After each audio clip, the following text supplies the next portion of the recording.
मेरा नाम है वैभव और आप लोग देख रहे हैं करियर मित्रा के यूट्यूब चैनल को। दोस्तों यहाँ पर हम लोग घटना चक्र की दृष्टि 2024 को कवर अप कर रहे हैं, जो कि एनुअल करंट अफेयर्स की बुक है।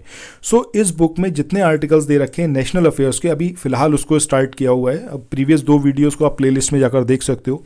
एकदम यूनिक पहल है। अभी तक जो भी आपने देखा होगा यूट्यूब पर, सब ने सीधे सीधे से PDF पढ़ाना स्टार्ट कर दिया है। बट मेरा पर्पज़ यहाँ पर बिल्कुल ऐसा नहीं है कि मैं आपका टाइम वेस्ट करूँ। मैं आपको सिर्फ वो सारी चीज़ें बताऊँगा यहाँ पर जो एग्जामिनेशन में पूछी जा सकती हैं। एकदम समराइज्ड वर्जन है हर एक आर्टिकल का।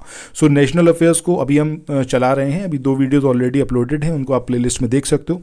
बाकी अगर आपको ये PDF चाहिए, जैसे ही नेशनल अफेयर्स ख़त्म होगा इसका पूरा आपको PDF टेलीग्राम चैनल पर प्रोवाइड किया जाएगा। वीडियो के लिंक में, मतलब जो इसका आपका मैसेज सेंटर है वहाँ पर आपको मिल जाएगा लिंक। इसके अलावा डिस्क्रिप्शन बॉक्स में भी लिंक प्रोवाइडेड है। आइए शुरू करते हैं आज के अपने सेशन को। अच्छा, अगर वीडियो पसंद आए तो लाइक का बटन प्रेस करना मत भूलना, चैनल को सब्सक्राइब जरूर करना और कमेंट में ज़रूर बताना ये सेशन आपको कैसा लगा और कितना बेनिफिशियल है। पहला जो हमारा आर्टिकल है वो है आयुर्वेद ज्ञान नैपुण्य पहल। अब देखो यहाँ पर क्या लिखा हुआ है, आयुर्वेद ज्ञान नैपुण्य पहल, यानी कि यहाँ पर हम किसके बारे में बात करेंगे, आयुर्वेद से रिलेटेड ज्ञान के बारे में। और उसके अंदर नैपुण्य का मतलब हो गया इनोवेशन, ठीक है। उसके अंदर क्या कुछ इनोवेशन की गई है उसके बारे में। सबसे पहला पॉइंट जो एग्जामिनेशन में पूछा जाएगा वो है कि अग्नि, इसका फुल फॉर्म क्या है। आपको याद रखना है, आयुर्वेद A को रिप्रेजेंट कर रहा है, ज्ञान G को, N नैपुण्य को और I जो है वो इनिशिएटिव को। अब ये जो पहल है ये कहाँ पर लॉन्च हुई और किसके द्वारा लॉन्च हुई। नई दिल्ली में इसको लॉन्च किया गया केंद्रीय आयुर्वेदीय विज्ञान अनुसंधान परिषद के द्वारा। पर्पस क्या है, ये जो पहल है ये आयुर्वेद चिकित्सकों को उनके अपने नवाचारी अभ्यासों, यानी कि जो इनोवेशन वो कर रहे हैं, और रोगों से जुड़ी विभिन्न स्थितियों में उनके अनुभवों की जानकारी को साझा करने का एक मंच प्रदान करता है। मान लीजिए जितने भी हमारे आयुर्वेदाचार्य हैं, अगर कुछ वो इनोवेटिव करते हैं आयुर्वेद के क्षेत्र में और किसी रोग का इलाज करते हैं और वो चाहते हैं कि बाकी सारे जो आयुर्वेदाचार्य हैं उनको भी पता चले, उसके लिए पूरा प्लेटफॉर्म है। यहाँ पर वो अपनी सारी बात साझा कर सकते हैं। रोगों से जुड़ी क्या जटिलताएं हैं उसको कैसे उन्होंने सॉल्व किया, उस सारी चीज़ को वो साझा कर सकते हैं। इससे आयुर्वेद के जो चिकित्सक हैं उनके बीच साक्ष्य आधारित आयुर्वेद चिकित्सा की जानकारी देने की जो संस्कृति है इसको बढ़ावा मिलेगा। मतलब सिर्फ ऐसा नहीं कि उन्होंने बस कुछ कह दिया, एक आयुर्वेदाचार्य ने उसको अपनी बात को उन्होंने रख दिया, बट यहाँ पर वो एविडेंस भी देंगे कि क्या एविडेंस है उससे रिलेटेड, ठीक है। इसके बाद आगे बढ़ते हैं। नेक्स्ट जो आर्टिकल है ये है भारतीय भेषज संहिता आयोग, यानी कि इंडियन फार्माकोपिया कमीशन। अब ये जो है PDG यानी कि फार्माकोपिया डिस्कशन ग्रुप, इसका सदस्य बना है। सबसे पहला और सबसे इम्पॉर्टेंट क्वेश्चन ये कि ये जो भारतीय भेषज संहिता ये जो है ये किसके द्वारा प्रकाशित किया जाता है, यानी कि इस कोड को किसके द्वारा प्रकाशित किया जाता है। ये केंद्रीय स्वास्थ्य एवं परिवार कल्याण मंत्रालय की ओर से भारतीय भेषज संहिता आयोग द्वारा प्रकाशित किया जाता है, ठीक है, या फिर वो प्रकाशित करता है।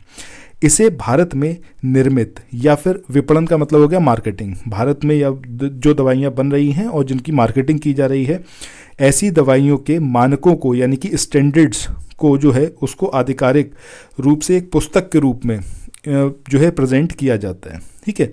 चलो आगे बढ़ते हैं। अब इसमें बात करते हैं भारतीय भेषज संहिता आयोग की। अब ये जो आयोग है ये केंद्रीय स्वास्थ्य एवं परिवार कल्याण मंत्रालय का एक स्वायत्त संस्थान है, इस पॉइंट को याद रखिएगा। इसके बाद फार्माकोपिकल वार्ता समूह यानी कि PDG, इसके बारे में बात करेंगे। इसकी जो वार्षिक बैठक हुई अभी अक्टूबर 2023 में, ये कहाँ पर हुई, तो ये हुई आपकी हैदराबाद में। This is one of the most important question, आपसे ये पूछा जा सकता है कि इसकी बैठक का आयोजन कहाँ पर किया गया, तो हैदराबाद में। क्यों इंपॉर्टेंट है, क्योंकि आज तक कभी ऐसा नहीं हुआ। आज तक जितनी भी इसकी बैठक हुई वो अमेरिका, यूरोप और जापान में ही हुई। पहली बार ऐसा हुआ है कि इन तीनों जगह से बाहर कहीं और इसकी बैठक आयोजित की गई हो, ठीक है। ये अमेरिका, यूरोप, जापान के बाहर आयोजित की गई पहली बैठक थी। 2019 के बाद से अगर हम बात करें तो इसके जो प्रतिभागी हैं उनकी व्यक्तिगत उपस्थिति वाली ये पहली बैठक है, यानी कि 2019 के बाद से जो भी इसकी बैठक हुई उसमें जो प्रतिभागी हैं इसमें अमेरिका है, यूरोप है और जापान है। ये प्रतिभागी व्यक्तिगत रूप से इसके अंदर शामिल नहीं होते थे इन कंट्रीज़ के, बट इस बार जो है इसमें शामिल हुए 2019 के बाद। इसके बाद नेक्स्ट पॉइंट की बात करते हैं।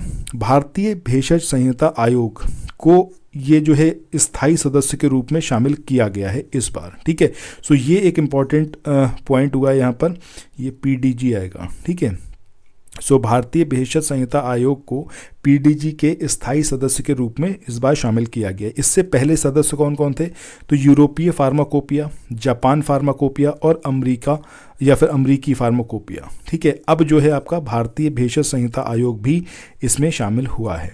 पर्यवेक्षक की बात करें तो WHO यानी कि विश्व स्वास्थ्य संगठन इसका एक पर्यवेक्षक यानी कि ऑब्जर्वर है। इसके बाद नेक्स्ट आर्टिकल की बात करते हैं, दैट इज समक्का सरक्का केंद्रीय जनजातीय विश्वविद्यालय। सबसे इम्पॉर्टेंट और सबसे महत्वपूर्ण पॉइंट ये है कि इसकी स्थापना कहाँ पर की गई है, इस केंद्रीय जनजातीय विश्वविद्यालय की। सो ये मुलुगु डिस्ट्रिक्ट पड़ता है तेलंगाना का, वहाँ पर इसको इस्टेब्लिश किया गया है या फिर किया जाएगा। केंद्रीय विश्वविद्यालय संशोधन विधेयक 2023, 3 नहीं है सॉरी, ये 2023 है। ठीक है, अब ये क्यों इम्पोर्टेंट है इसको पढ़ना, इसको पढ़ना इसलिए इम्पोर्टेंट है क्योंकि इस संशोधन के बाद ही ये समक्का सरक्का जो केंद्रीय जनजातीय विश्वविद्यालय आयोग है इसको जो है इसकी स्थापना की जा सकती थी। तो अब ये जो संशोधन विधेयक था इसने ओरिजिनल कौन सा वो था आपका एक्ट था जिसमें संशोधन किया, सो केंद्रीय विश्वविद्यालय अधिनियम 2009, इसके अंदर अमेंडमेंट किया गया। एग्जामिनेशन में आपसे एग्जैक्टली पूछा जा सकता है कि केंद्रीय विश्वविद्यालय अधिनियम कौन से वर्ष का है, तो आपको ऑप्शंस में से 2009 को चुनना है। अब ये जो संशोधन है इसके द्वारा ही समक्का सरक्का केंद्रीय जनजातीय विश्वविद्यालय की स्थापना की गई है, या फिर ये संशोधन जो है इस विश्वविद्यालय की स्थापना के उद्देश्य से किया जाना है। इसके बाद आगे बात करते हैं समक्का सरक्का जाठरा या फिर मेदाराम जाठरा, ये एग्जैक्टली है क्या। सो ये जो है भारत का दूसरा सबसे बड़ा मेला है। एशिया में बात करें तो एशिया में सबसे बड़ा जनजातीय मेला है ये। ठीक है, और मतलब कुंभ के बाद ये दूसरा सबसे बड़ा मेला है, इसलिए बड़ा इंपॉर्टेंट है। आयोजन इसका कहाँ पर किया जाता है, सो मेदाराम गांव मुलुगु तेलंगाना, यहाँ पर इसका आयोजन हर 2 साल में किया जाता है। द्विवार्षिक मेला है। आयोजनकर्ता जनजाति या फिर ट्राइब की बात करें तो ये कोया जनजाति है जो इसका आयोजन करती है। तेलंगाना सरकार के द्वारा इसे राज्य उत्सव के रूप में घोषित किया गया है। This is also one of the most important point. और ये जो मेला है ये समक्का और सरक्का देवी, ये माँ बेटी थी, इनके नेतृत्व में 12वीं शताब्दी में काकतीय जो शासक थे उनके द्वारा जब सूखे की स्थिति के दौरान जनजातीय लोगों पर कर लगाया गया तब इन्होंने विद्रोह किया, और उस विद्रोह में मतलब उसी विद्रोह के उपलक्ष्य में जो है इनको याद किया जाता है। एक जनजातीय विद्रोह हुआ, उसकी याद में इस पूरे मेले को मनाया जाता है। सो ये मेले के बारे में सारी बातें याद रखनी है कि ये हिंदुस्तान का दूसरा सबसे बड़ा मेला है और एशिया का सबसे बड़ा जनजातीय मेला है। मेदाराम गांव मुलुगु तेलंगाना में इसको हर 2 साल में एक बार मनाया जाता है। द्विवार्षिक है। कोया जनजाति इसको मनाती है। ठीक है, और तेलंगाना राज्य सरकार के द्वारा इसको राज्य उत्सव के रूप में घोषित किया गया है।